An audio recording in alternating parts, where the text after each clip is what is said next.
पिता हर दिन लड़की को पहाड़ से बांधकर उसका खून निकालता और उसकी ऊर्जा से शिकार को आकर्षित करता था। एक दिन एक घायल सफेद अजगर लड़की के सामने आ गिरा।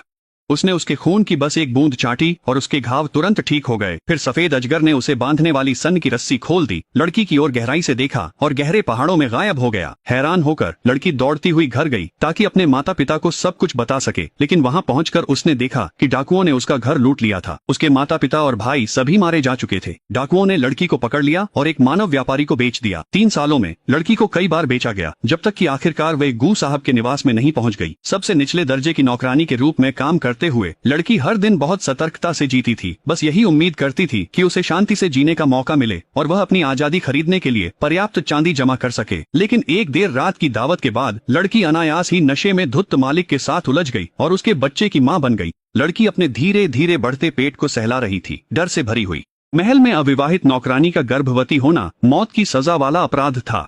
वह लगातार डर में जी रही थी और जैसे जैसे उसका पेट और स्पष्ट होता गया, यह राज छुपाया नहीं जा सका। उसकी गर्भावस्था की खबर मालिक तक पहुंच गई। लड़की को मालिक के अध्ययन कक्ष में लाया गया। वह जमीन पर घुटनों के बल कांपती हुई बैठी थी। फिर भी मालिक ने बस इतना ही कहा कि वह बच्चे को जन्म दे। इसके बाद प्रबंधक ने लड़की को एक शांत आंगन में बसा दिया, जहाँ समर्पित सेवक रोज उसके खाने पीने का ध्यान रखते थे ताकि वह बच्चे की देखभाल कर सके। 10 महीने बाद लड़की को प्रसव पीड़ा शुरू हो गई। दाई बच्चा दिलाने के लिए अंदर आई, लेकिन दृश्य देखकर डर के मारे पीछे हट गई। लड़की ने नीचे देखा और लगभग बेहोश हो गई। उसने बच्चे को जन्म नहीं दिया था, बल्कि 3 छोटे सफेद ड्रैगन पैदा किए थे। इसके पहले कि वह कुछ कर पाती, दरवाजे पर दस्तक हुई। बाहर से मालिक की आवाज आई।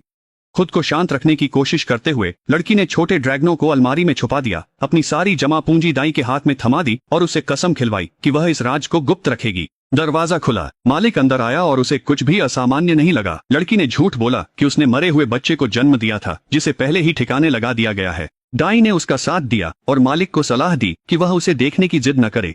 मालिक बिना पूछे उसे आराम करने को कह चला गया। उन 3 नन्हे सफेद ड्रैगनों को देख लड़की को 3 साल पहले का वह सपना याद आया जो उसने मानव व्यापारी की कैद में देखा था। उस सपने में एक कोमल आवाज ने जीवन भर उसकी रक्षा करने का वादा किया था।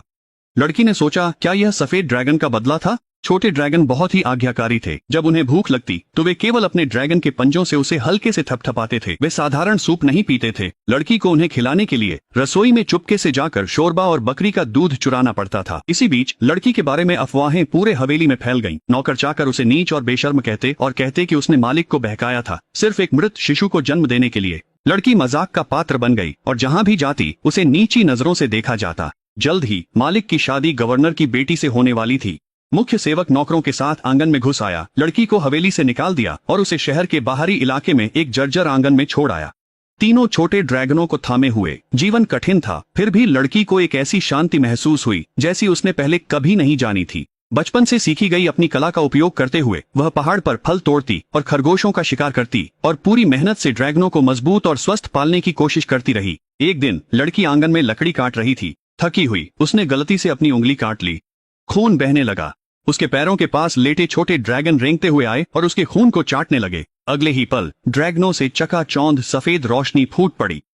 लड़की ने रोशनी को रोकने के लिए स्वाभाविक रूप से अपनी आंखें बंद कर लीं। जब चमक धीरे धीरे कम हुई तो उसने कांपते हुए अपनी आंखें खोलीं। उसके सामने का दृश्य देखकर वह वहीं जड़ हो गई। उसकी गोद में लेटे छोटे छोटे सफेद ड्रैगन पूरी तरह से गायब हो चुके थे। उनकी जगह अब 3 गोरे गोल मटोल बच्चे थे। कांपती हुई लड़की ने बच्चों को उठाया और अंदर ले जाकर बिस्तर पर लिटा दिया। फिर उसने नीचे अपनी घायल उंगली की ओर देखा और पूरी तरह से स्तब्ध रह गई।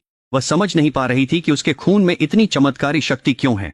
बच्चों को अपनी मुट्ठियां चबाते हुए देख लड़की धीरे धीरे अपने सदमे से बाहर आई। उसे सब कुछ अजीब और अविश्वसनीय लग रहा था। अगर पहला छोटा ड्रैगन इंसानी रूप ले सकता है तो बाकी 2 भी शायद ऐसा कर सकते हैं। लड़की ने गहरी सांस ली और हिचकिचाते हुए अपनी उंगली दूसरे बच्चे की ओर बढ़ा दी।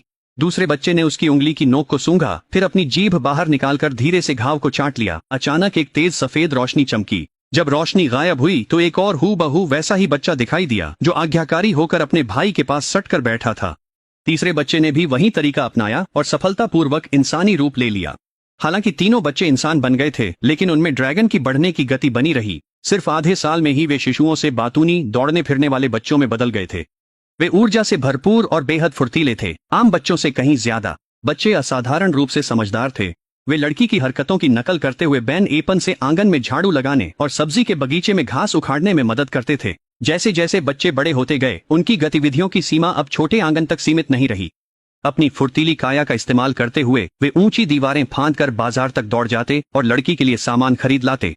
एक दिन सूरज डूबने तक भी तीनों बच्चे वापस नहीं लौटे। लड़की चिंता के मारे बेहद घबरा गई। उसने आंगन छान मारा पर कोई सुराग न मिला। उसे डर था कि बच्चे तस्करों के हाथ न लगें, और अधिक डर उनकी ड्रैगन पहचान उजागर होने और मौत का था। घबराहट के बीच सड़क किनारे 3 छोटी आकृतियां दिखीं। बच्चे ढेर सारी चीजें पकड़े हुए अपनी छोटी टांगों से दौड़ते हुए फाटक की ओर आ रहे थे। लड़की का दिल, जो पूरे दिन बेचैन था, बच्चों को सुरक्षित देखकर आखिरकार शांत हो गया। वह जल्दी से आगे बढ़ी। उन्हें डांटने ही वाली थी कि सबसे बड़ा बच्चा उत्साहित होकर उसके सामने आया और एक खजाना लड़की के हाथ में थमा दिया। लड़की ने धीरे धीरे कपड़ा खोला। अंदर एक बेहद कीमती जेड का लॉकेट था। लड़की के दिल में एक तीखी बेचैनी उठी। इतनी अनमोल चीज किसी आम परिवार की हो ही नहीं सकती थी। उसने लॉकेट को पलट कर देखा। पीछे खुदे हुए अक्षरों को देखकर उसका दिल एकदम थम गया। ये तो स्वामी की निजी निशानी थी। उसके पैरों से लेकर सिर तक एक हड्डी तक कंपा देने वाली ठंड दौड़ गई। उसने सबसे बड़े बच्चे को कंधों से पकड़ लिया और डर के मारे पूछा कि यह लॉकेट कहां से आया। बड़े बच्चे ने उसकी शक्ल देखकर डरते हुए दुखी स्वर में कहा कि उसे यह बाजार में मिला था। बच्चों को लगा था कि लॉकेट बेचकर वे हर रोज मांस खा सकेंगे। दूसरे और तीसरे बच्चे ने भी उसके पास सिर हिलाया। उनकी आंखों में उम्मीद झलक रही थी। लड़की की आंखों के आगे अंधेरा छा गया और वह लगभग बेहोश हो गई। कोई भी शाही राजकुमार की निशानी लेने की हिम्मत नहीं करता था। यह जेड का लॉकेट अनमोल था, लेकिन उसके लिए यह एक मौत का फरमान था जो पूरी तरह से तबाही ला सकता था। उसने लॉकेट को कसकर पकड़ लिया। सोचने लगी कि रात के अंधेरे में इसे वापस कर देगी, जैसे कुछ हुआ ही न हो। लेकिन जैसे ही वह बोलने ही वाली थी, जर्जर आंगन का फाटक जोर से लात मारकर खोल दिया गया। लड़की ने स्वाभाविक रूप से अपने हाथ फैला दिए ताकि वह अपने पीछे खड़े 3 बच्चों की रक्षा कर सके। तेज आवाज से डरकर बच्चों की पीठ पर तुरंत ड्रैगन की पूंछें निकल आईं। भाले लिए महल के पहरेदार अंदर घुस आए और पूरे आंगन को घेर लिया।